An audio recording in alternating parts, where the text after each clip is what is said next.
وصحبه وسلم. اللهم وفقنا لما تحب وترضى. وبعد إن سوى الكين شيء وحين ما أنت أرى يكون دونا فكرة دعاء سيدابا إنه هرماري كرنا maxay haddaynu qaadanaabay nolosha suurtagal ka tahay inaynu hore u marro waxaad moodaa su-aashaasi inay ka horrayso sharax la sharxo horumarku muxuu yahay goormaa la odhan karaa ummaddaasi way horumartay maxaa lagu qiyaasi karaa waxa horumarka la idhaahdo goormaynu odhan karnaa ummaddu way dib dhacdo dib bay u socotay goormaynu se odhan karnaa hore ayay u socotay xaqiiqadu waxay tahay erayadaasi iyo sida loo sharxayo caalamka afkaar badan oo kala gedisan baa ka jirta matalan labada erayo reer galbeedku inta badan isticmaalaan oo ah culture iyo civilization sida badanna dadyowga ama faransiisku dadku hogaaminayay inta badan iyagu ay isticmaalaan erayga la yidhaahdo civilization qolada uu jarmalku hogaaminayay xadaaradooduna ay isticmaalaan erayga la yidhaahdo culture labada erayna aad moodo luqaadka reer yurubku ay ku hadlaan oo dhan inay isku qasan tahay xataa marka la eego scientifically siday u sharxaan matalan culammada anthropologygu markay ka warramayaan civilization dr rushdi fakar wuxuu leeyahay 150 sharax baa jira oo eraygaasi lagu sharxo ama 150 definition oo kala gedisan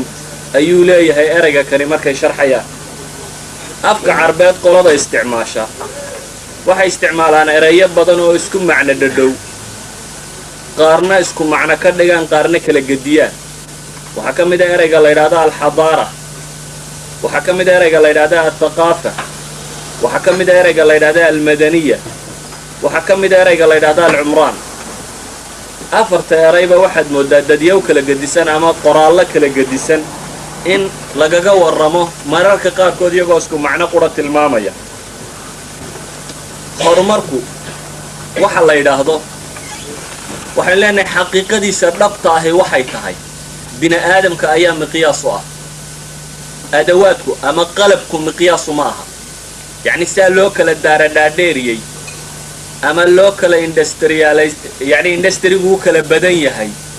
bini aadamku uma kalo horumarsana baa laysku wada raacsan yahay afkaarta kala gedisan oo dhan markaad isku darto eraygaasi mujmac baa lagu yidhi waxay leeyihiin waxaa lagu kala horumarsan yahay oo keliya sida bini aadamku ama qiyamka yacni waxa qofka bini aadamkaa lagu qiimeeyo saa loogu kala horumarsan yahay tusaale ahaan waxay leeyihiin mar kasta oo ay kobocdo qiyamka insaaniga ahi matalan mar kastoo ay kobocdo caqaa'iday dadku rumaysan yihiin akhlaaqda iyo dhaqanka ay leeyihiin cadaaladda iyo qaabka ay u neelyihiin bini aadamka iyo kala sarrayn la'aanshiyihiisu mar kastoo waxaasi ay kobcaanba waxa la odhan karaa bay leeyihiin waxaa horu maray bini aadamtinimadii taa macnaheedu waxa weeyaan hadday taasi dib u dhacdo walow bini aadamku daaro dhaadheerna ha haysto xoog badanna ha leeyahay nuclear weaponna ha haystee ma horumarin baa la leeyahay waxaan jeclahay mawduuca isaga inaan si gaara ama maalin gaara uga warramo laakiin waxaan uga gudbayaa maanta halka dadku ay u wada hanqal taagayaan oo ah horumarka khaasatanka reer galbeed inoo sheeganaya ama maanta dunida uu ku hogaaminayo sidee lagu gaadhayaa maxaase lagu gaadhayaa haddaynu nidhaahno taxriifkeenna hore ku noqonno waxay leeyihiin labada qayboodba isku dara in xagga bini aadamtinimada laga horu maro iyo bini aadamku wuxuu adeegsanayaa inay horu maraan yacni wasaa'ishii uu adeegsanayay lafteedu in hore loo mariyo haddii bay yidhaahdaan ummadi ay xagga qalabkiiyo xoogga ka horu marto asaanay ka horu marin dhanka kale aynu sheegayno ama in leenahay culturka iyo thaqaafadday ummaddaasi rumaysan tahay ay leeyihiin inxiraafaad tiro badan iyo weecweecansho tiro badan waxay leeyihiin ummaddaa dhaqankeedu waxa ka muuqda shay lagu yaqaano waxaa ka mida bay leeyihiin alkibru waalguruur way ummad isla weynaata waxay jeceshay dunidaad ama dadka inta kale inay saytarayso haddii weeyaan bay yidhaahdeen waxay ku horumartay uu technology qura yahay yacni technology iyo dhaqaaliya qaabkaasi maadiga ah hadduu yahay waxay ku horumartay calaamaadka ka caanka ee taariikhda bini aadamka oo dhan marka la darso ka muuqda waxaa ka mida bay yidhahdaan inay jecel yihiin ummadaha kale inay saytareeyaan ama inay u sheegtaan inay ka xoog badan yihiin oo ay xoogga ku muquuniyaan taasi waa mas'alo taariikhdu dhigayso waxay kaloo taariikhdu qoraysaa bay leeyihin ummadda had iyo goor dib uga dhacda horumarkaasi technology-ga iyo waxyaabahaasi ku saabsan waxa ku dhaca bay yidhaahdeen inferiority complex ama cuqdad bay qaadaan ay moodaan in wax kasta lagaga fiican yahay sidaa dhankaa loogu horumaray in wax kastoo kale loogaga fiican yahay dabeetana waxay bilaabaan inay taqliid ku sameeyaan ama se ku daydaan kuwii ka horreeyey haddaynu labada qayboodba tusaale caadiya ka bixinno matalan ilaahay qur-aankiisa wuxuu inooga warramayaa xadaarada hore burburay xadaaradaha hore burburay waxaa ka mida bilmatal xadaaradii reer caad ilaahay wuxuu ku tilmaamayaa nimankaasi sifa ay leeyihiin oo ah inay ka horumareen wasaa'ilkii bini aadamku waagaasi adeegsanayay laakiin dhanka kale ay aad dib ugu dhaceen markaasaa ilaahay wuxuu ku leeyahay atabnuuna bikulli riicin aayatan tacbathuun watattakhiduuna masaanica lacallakum takhluduun waidaa batashtum batashtum jabbaariin waxaa ilaahay ku tilmaamayaa matalan aayaddaasi oo kale meel walba ma waxaa ka dhisaysaan calaamado yacni aa ku cayaaraysaan yacni wax la isugu faanfaano waxyaabaa jira bini aadamku aanu u baahnayn laakiin isugu faanfaan daraaddii un loo dhiso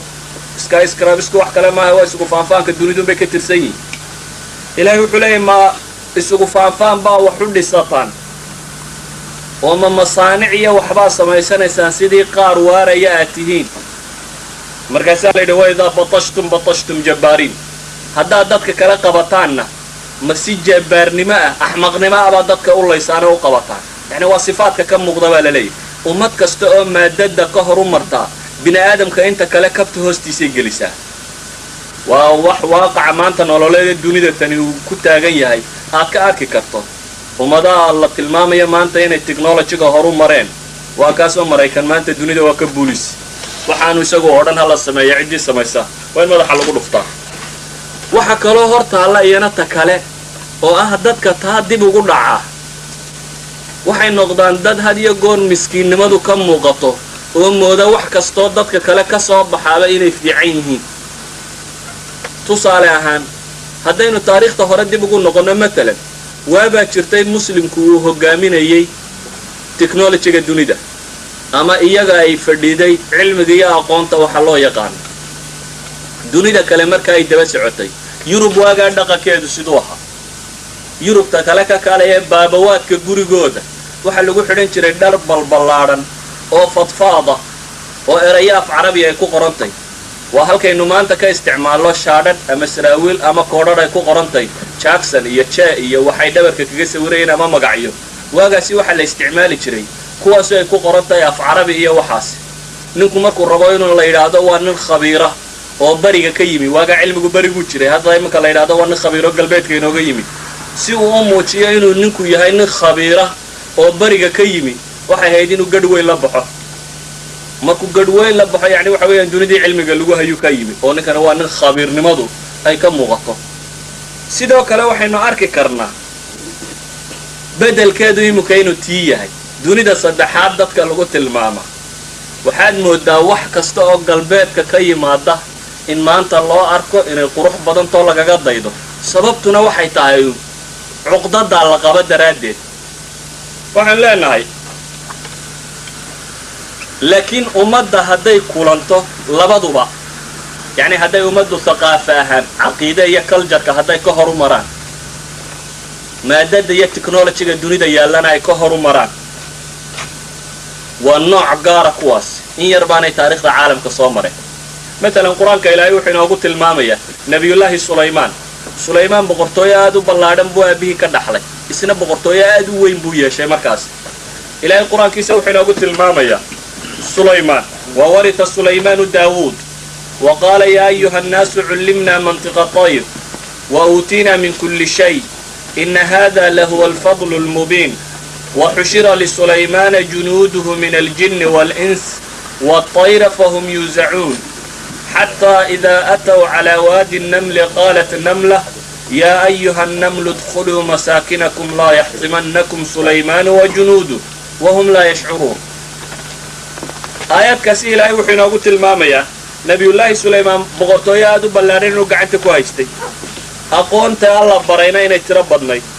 إنه حد أسكرتي سايكمد هايين بن آدم كتشنكا ينسيقا نوع ولبا إنه كتشري حتى إنه شمبرها يقاني قاب لولا هدلو أما لولا نقم كرو dabeetana maalin maalmaha ka mida inuu soo xaadiriyey ciidamadiisii oo dhan oo jin iyo insi iyo shimbir iyo wax walba leh wuxuu soo maray jidka isagoo maraya ilaahay wuxuu tilmaamayaa inay dareemeen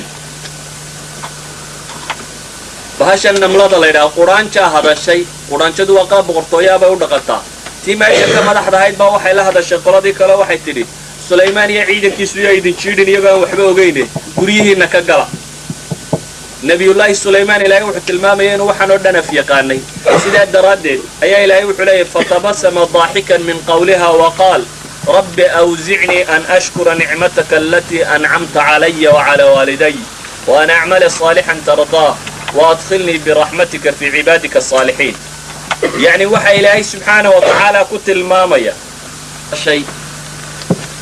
xabadii quraanjada ahayd quraanjada kale kula hadashay dabeetana ilaahay intuu baryay buu yidhi ilaahayo waxaan kaa baryaynaa waxaan kaa baryayaa inaad igu kaalmayso shukrinaqa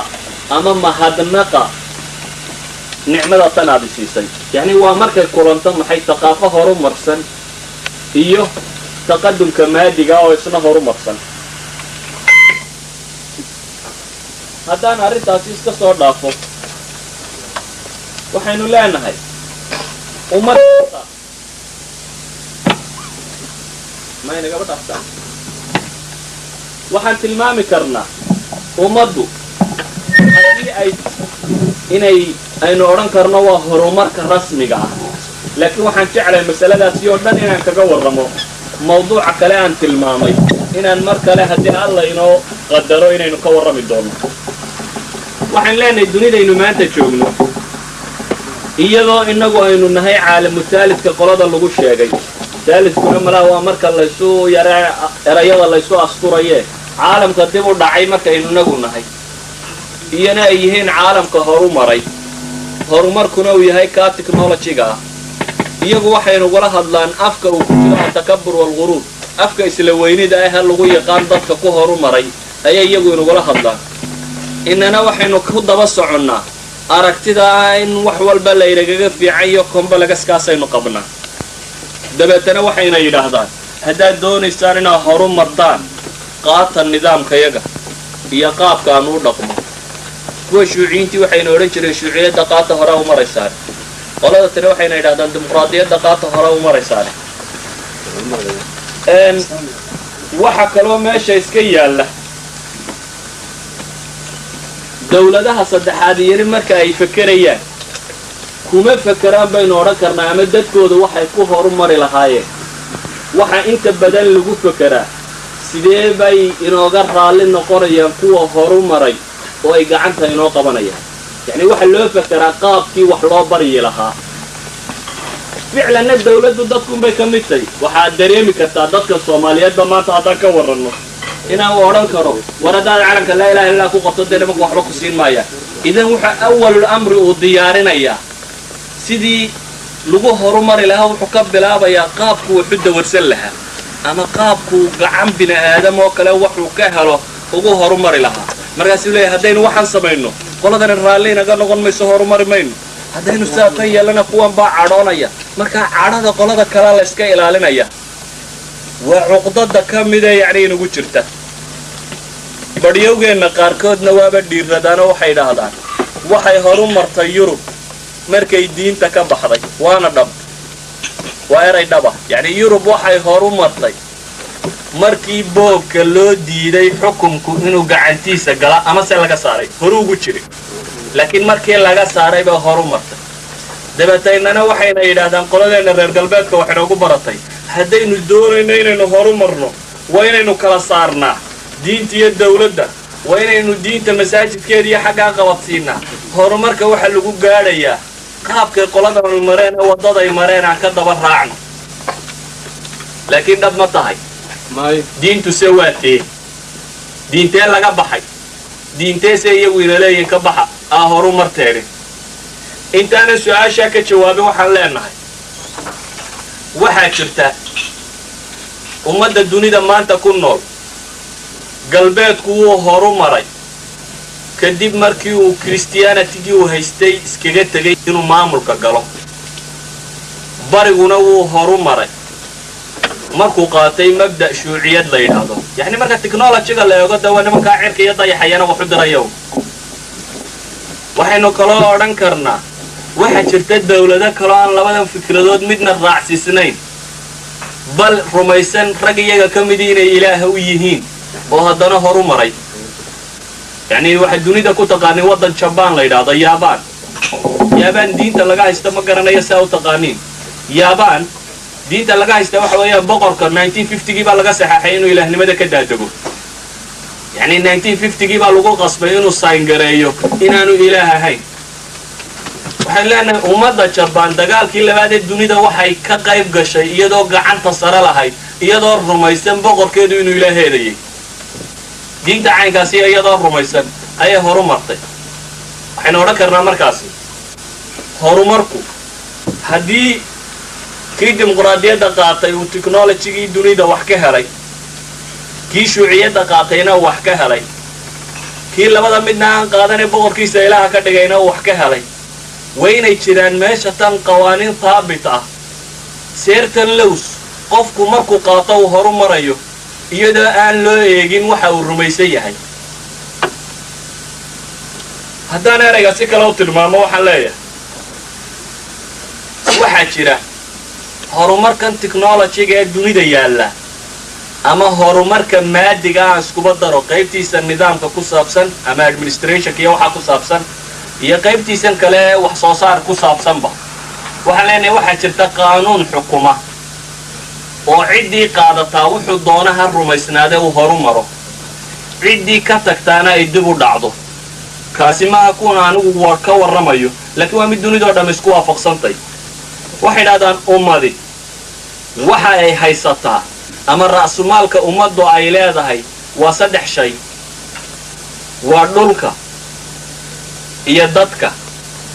iyo waqtiga ay nooshahay ummadi waxay haysataa waa 3daa shay waa dhulka ay ku nooshahay waqtiga ay nooshahay iyo dadka ay haysato si kale haddaan u tilmaamo waxay leeyihiin 5 shay haddii la helo waa qasab ummaddaasi inay horu marto 5taa shay ummad kasta oo qaadataa iyadoo aan cidna ku tiirsanin bay horu mari kartaa maxay tahay 5ta tani waxay leeyihiin haddii ummadi bay yidhaahdeen dhulkeeda ay istiqlaal kaamila ku samayso yacni dhulkeeda hadday ka faa'iidaysato waxa gudihiisa ku jira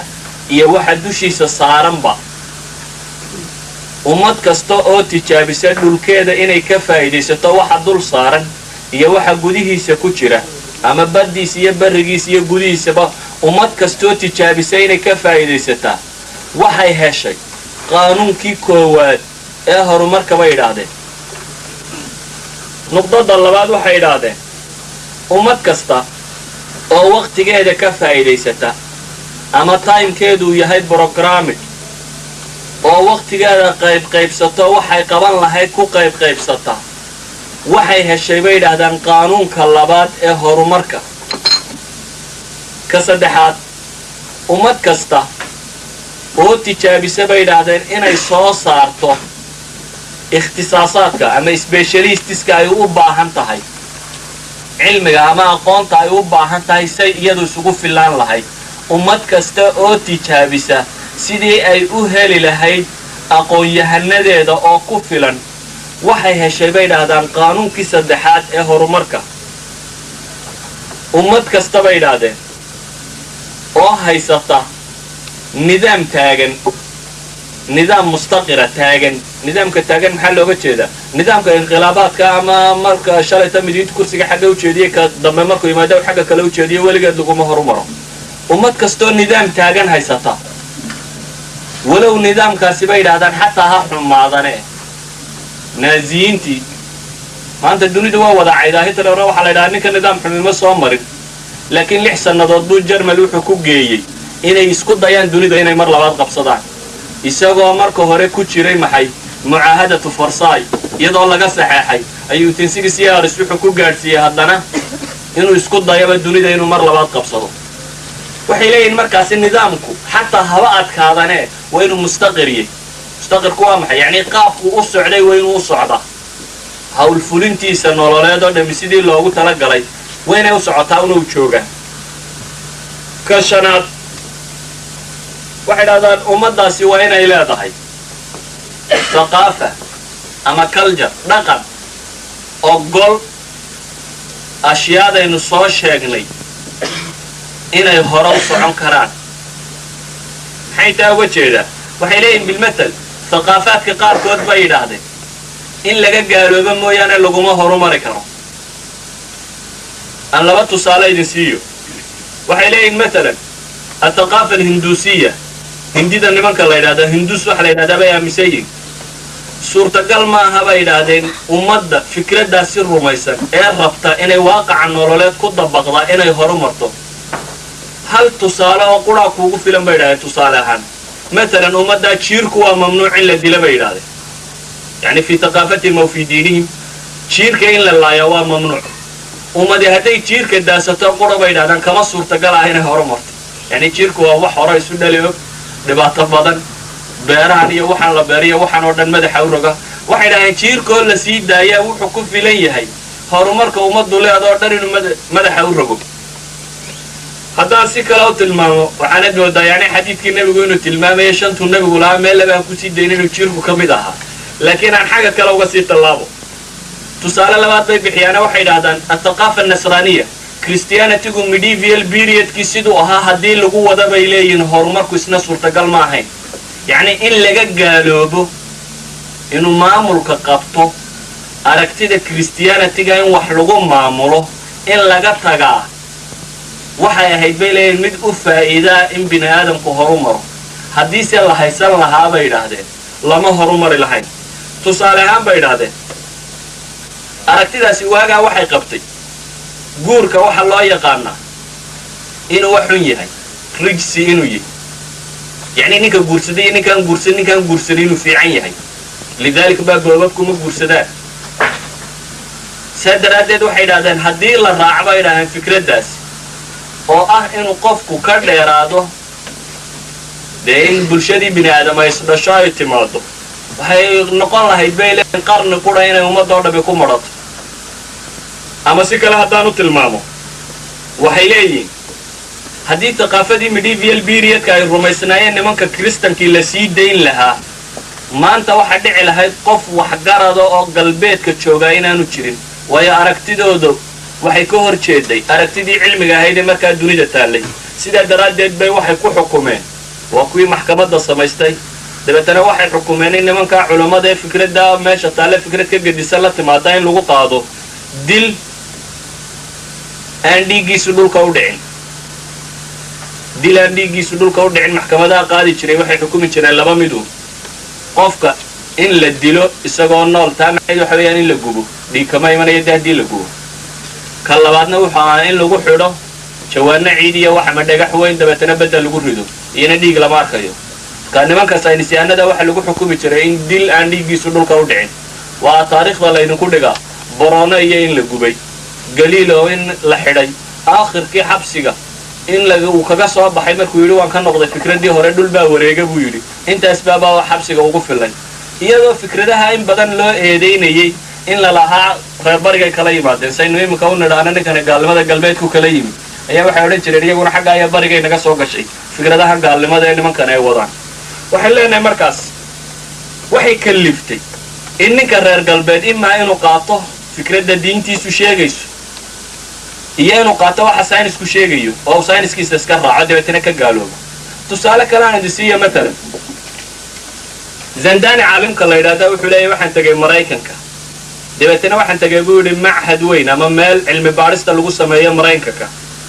macadkaasi waa macad lilirsaad alirsaad yani waxaan cirka iyo waxaan ku saabsan yani hawada isbedelkeeda iyo dayaxgacmeedadan iyo waxaan la dirayo ayuu darsaa 750 jaamacadood ayaa markaa cilmi baadhista ku sameeya oo maraykanka ku leeyahay ninka macadka haysta markaa buu u tegay zandani isagoo raba inuu su'aalo weydiiyo ninka macadka haysta wuxuu ka tirsan yahay culimada qaybta loo yaqaano al-adriya qolada tiraahda waxba ma ogin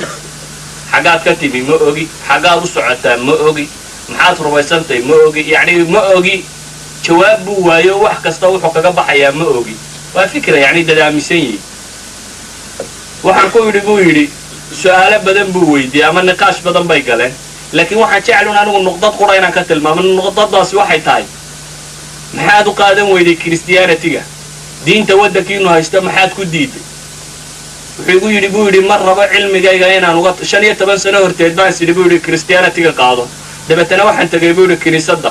markaan tegayna biyaa lay keenay biyaha cab baa laygu yidhi waana dhiiggii masiixa bay igu yidhaahdeen buu yidhi damul masiix weeyaana cab waxaan ku yidhi buu yidhi dee kani waana dhiig maahe waa biyihiiye mala waa ramzi yani calaamad bay ka yihiin miyaa damul masiixa maya waxaa la yidhi waa caynuha iyagaa laftiisii weeyaan dhiiggii masiixa lafteedii weeyaane cab oo adigoo saa rumaysan ku cab waa meesha aniga biyo dhiiggii ciise laygu sheegaya buu yidhi waxba cabbi maayana kala kaxeeya uu iska noqday yacni waxaan uga jeedaa waxay leeyihiin haddii thaqaafadda tani siday ahayd lagu sii dayn lahaa ma suurtagal ahayn in horumarkan yurub ay gaadho idan xaq bay u lahaayeen bay leeyihiin inay ka tagaan inkastoo gaalnimo aanay xaq u lahayn iyo alla dafir waxaan leenahay marka 5 qodob ciddii laga helo qodobka koowaad oo sheegaya dhulka in laga faa'iidaysto dushiisa iyo hoostiisaba wixii saaran qodobka labaad oo sheegaya waqtiga la haysta in laga faa'iidaysto oo yani waqtigu aan innaba lumin qodobka saddexaad oo sheegaya bay leeyihin inuu noqdo ikhtisaasaadkii ama wixii aqoomihii loo baahnaayoo dhan inay ummaddani tijaabinayso inay kobciso ama se dhaliso qodobka afraad oo sheegaya inuu nidaamka meesha yaallaa mustaqriya ama mid degan uu yahay ka shanaad oo sheegaya thaqaafada ama biliifka ama cultureka ay dadkani haystaan inuu yahay mid ogol inay aqoontani hore u socoto shantaaba idhaahdaan ciddii laga helo dunida halkay doontaba ha ka deganaanaatee waxaa qasaba inay horu marto su-aasha isweydiinta le waxay tahay walaaladeennii lahaa diintiyo ha la kala saaro dawladda ama se reer galbeed siduu u gaaloobay ha loo gaaloobo taasaa la qaadanayaa ama se qoladeenna le shuuciyadda ha la qaato iyadaa lagu horu maraayo ama qoladeenna le dimuquraadiyadda ha la qaato waa lagu horu maraayo su-aasha isweydiinta le waxay tahay haddii aynu nidhi taqadumka madaniga ahi wuxuu leeyahay qawaacid sugan oo ciddii qaadata ay horu marayso ciddii ka tagtaana ay dib u dhacayso aan isweydiinno shanta tan ma ogoshay diinta aynu rumaysannahay mise ma ogola haddii laga waayo xaq bay u leeyihin inay yidhaahdaan ha laga tago horu mari mayne haddii se lagu hayo oo shantaba ay tilmaamayso xillina xaquma laha doodaasi inay keenaan waayo laba mid unbaa haysata inaanay de waxa lagu horumarayaba garanayninoo qolo unan ku dayanna inay leeyihin oo inferiority complegaskaynu sheegayna inay qabaan iyo inaanay diinta aqoon u lahayn waa labadaa midu ama tan horumarkan ay sheegayaan baanay garanaynin wuxuu yahay ama se jahli wuxuu ka haystaa diinta islaamiga oo waxay moodayaan tii qoladani ka gaalowdo kale inay la mid tahay oo haddaad dee ka dhigto tii qoladani ma diintooda ka celisay waxaana markay ka tageen bay iyaba horu mareen eenana aan ka tagna markaasaynu horu maraynaa waxaad barbar dhigaysaabaa qaldan waxaan markaa jeclahay inaan ka warramo shantan shay ee lagu horu marayo iyo bal diinta tani waxay ka qabto waxaan markaasi rabaa oo leenahay shantaa cidda qaadataa walow haba xumaatee nidaamkii naaziga ahaa ee dunida tan soo maray shantan shay buu qaatay dabeetana hitler isagoo nidaam aad u fool xun waday ayuu ka baxay ballankii laga qaaday ee farsay lagaga qaaday dabeetana uu mar labaad noqday nin isku daya dunida inuu gacanta sare yeesho. yaabaan dagaalkii labaad ee dunida waa la jebiyey waana la baabi'iyey wax dul taagan loogama tegin 25 sano in ka yar ayay ku hogaamisay mar labaad dunida aqoonta iyo technology-ga la tilmaamayo. Germany dagaalkii labaad ee dunida dhulka lala simay wax looga tagay haba yaraatee ma jirto. muddo yar oo aad u yar ama aan odhan karno waxay ka yarayd intay Soomaalidu xornimada haysatay ayay mar labaad dunida ku hogaamisay iyagoo rumaysan Germany qodobadan inta la qaato bay la xad baa la gaaray la yiraahdo qof kasto Germany waa inuu shaqeeyo 10 saacadood 8 saacadood mushaharkeed buu leeyahay 2 saacadoodna waxay dhahay waa libinay Almaaniya dhismaha si dib loogu dhisi lahaa Almaaniya ba 2 saacadood qof waliba u shaqeynaya. waxay leenahay markaas haddii Germany ay mar labaad soo kacday sababtan daraadeed awgeed oo yaabaan ay mar labaad soo kacday oo kuwa horumaraya inta ku horumareen war mas'aladu waa qawaaniin go'aan oo la qaatay aan qawaaniinta laftooda darisno oo isla eegna bal ma haysanaa mise ma haysano. waxaan u malaynayaa inay gaadhay waqtigii maqribka aan isu soo tukanno.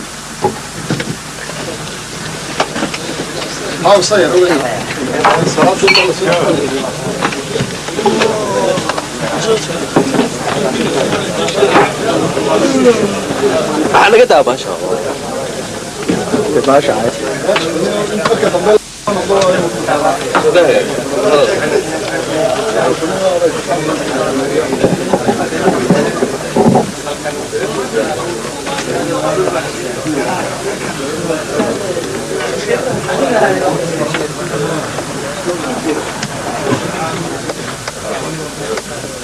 Hurry, hurry.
الرحمن الرحيم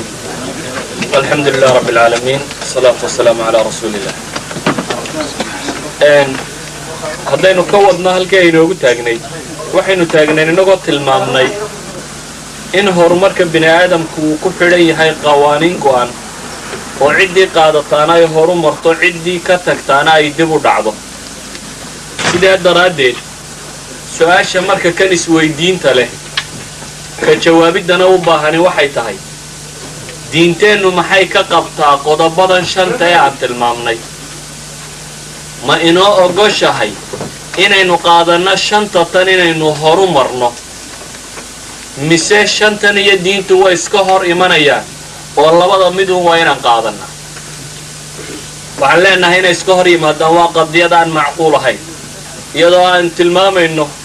inaynu leenahay diintan ilaahay xaggiisay ka soo degtay isla markaa ilaahay wuxuu ugu talagalay inuu bini aadamku ku horu maro noloshiisa adduunyo iyo tiisa aakhiraba. bal aan tilmaama haddaba shantan qodob baanu soo qaadanno. qaanuunka koowaad ee horumarku waxa weeyaan baa la yidhi inaad dhulkaaga istiqlaal ku samaysid ama dhulkaaga inaad ka faa'iidaysatid waxa dul saaran iyo waxa hoostiisa ku jira labadaba. ilaahay wuxuu qur-aankiisa inoogu tilmaamayaa bini aadamka inuu alle dhulkan uga dhigay inuu khaliif ka noqdo, inuu isagu maamulo. وإذ قال ربك للملائكة إني جاعل في الأرض خليفة. إعلانكي كوادة إلهي أوسيو أما أغيسيسكي كوادة لسيو ملائكة وحي إلهي أوشيغي إنو دولك أسمين دونو عد خليفة. آيات كلا إلهي وحلاه ويستخلفكم في الأرض فينظر كيف تعملون. إلهي دولكو قعنت يدين قلينيا dabeetana wuxuu eegayaa sida u gashaan. waxaan leenahay qofka bini aadamka waxa loogu talagalay marka koowaad inuu dhulka ka wax ka qabto. maxaa laga rabaa? waxaynu nidhi waxa loo baahan yahay dhulka in laga faa'iideysto waxa ku jira iyo waxa dul saaranba. ilaahay qur-aankiisa markaa wuxuu ku leeyahay huwa ansha'akum min al-ard wasta'marakum fiha. آيات كوبان القرآن كابلو فيرسو هو أنشأكم من الأرض. إلهي وحيدين كابورا ليدين دولك كردوبا ليدين كسمي كدبنا واستعمركم. الألف والسين والطاء سدح دا حرف أفك عرباد وحلوية حروف طلب وحلال الدونية محال ينقى الدونية عمارة الأرض بو إلهي. إلهي وحلاه دولك إذن كأبوري ina camirtaana waa laydinka rabaa. waxaa laaliya wixii cimraan keenaya dhulkan korkiisa idinkaa laydinka rabaa.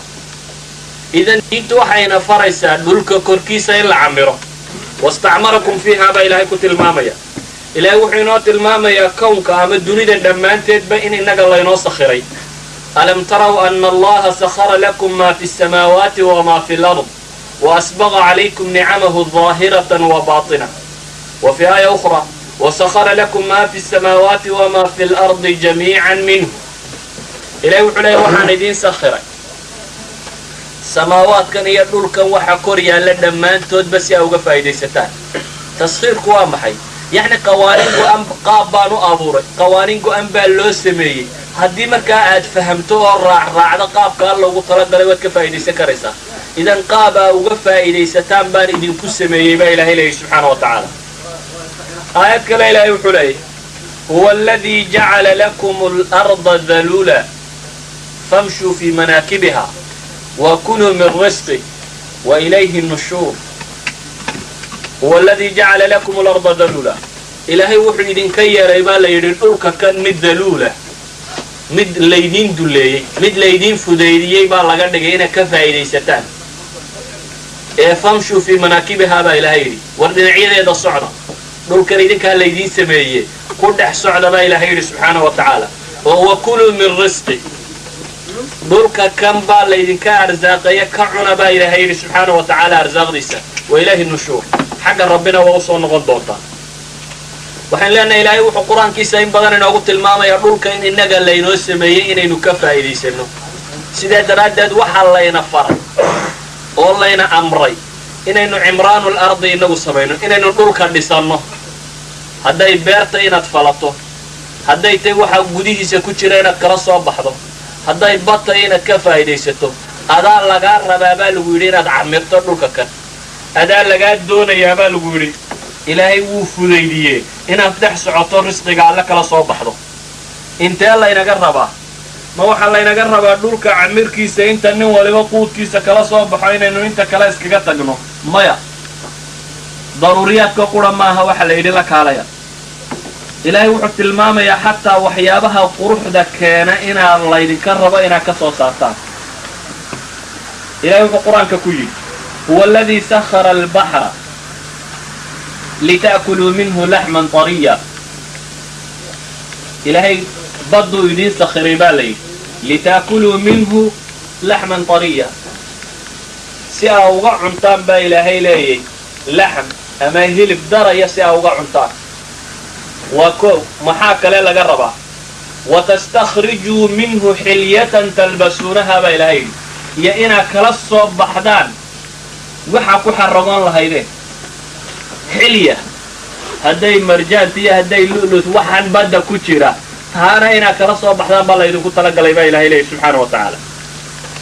وترى الفلك مواخر فيه ولتبتغوا من فضله waxa ilaahay idinku sakhiray baa la yidhi ilaahay dheeraadku idin siiyo dhan ina ka raadsataan walacalakum tashkuruun waxaana mudantiin inaad shukri naqdaan raadiya oo ku shukri naqa baa la leeyahay waxaan leenahay markaasi waxa laynaga doonayaa dhulka beeristiisa ama wax kala soo bixiisu intaynu cunayno qura maaha xataa waxa la yidhi waxaa wax ku qurxasanaysaan oo dhanna isaga kala kaalaya quruxdu hadday xuduudda islaamiga ku sidii alla yidhi ay waafaqsan tahay islaamkuma diidana إلهي وحلا يا بني آدم خذوا زينتكم عند كل مسجد والخيل والبغال والحمير لتركبوها وزينة إلهي وحلا مثلا وهلا ينسي نعموين كإلهي نقوم من نستبع ألا شيء مركز اللي يروح كمدا فردها بغلها ضميرها حال ينسي وحلا لتركبوها هنا فوشان إيوه شيء لبعد بميش كتير إلهي وحلا وزينة qurux lafteedii lagu xaragoodana waa laydin siiyey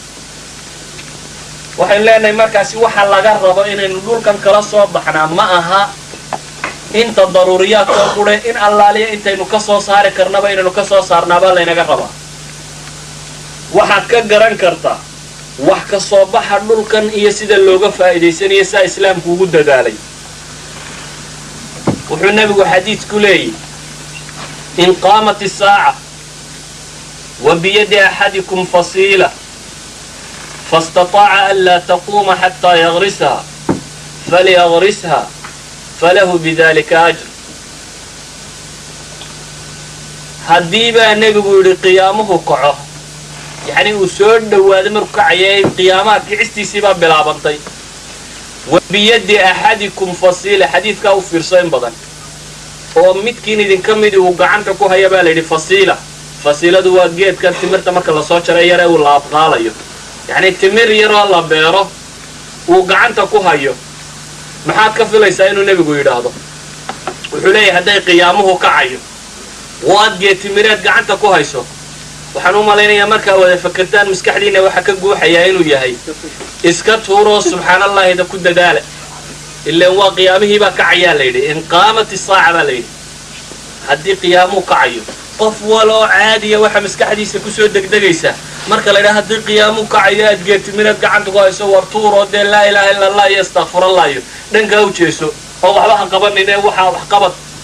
waayo qofku wuxuu ka fikirayaa maxaad wuxuu qabanaysaa deemka bay baaba'aysaa wakan leeyahay qiyaamii saacad kadib ku dhacaya way baaba'aysaa laakiin nabi maxamed sidaasi ka gadisan buu inoo tilmaamay alayhi salaatu wasalaam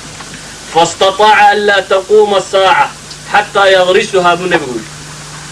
oo aad kari karta midkiin uu kari karo inaanay qiyaamuhu kicin ilaa intuu ka beero yani haddaad ka gaadhsiin kartaan baa la yidhi falyagrisaha beero falahu bidalika ajr waxaad doonaysaa adigu aakhiro ajar baad raadinaysay iyada ajarkiiya ka gaadhsii baa lagu yidhi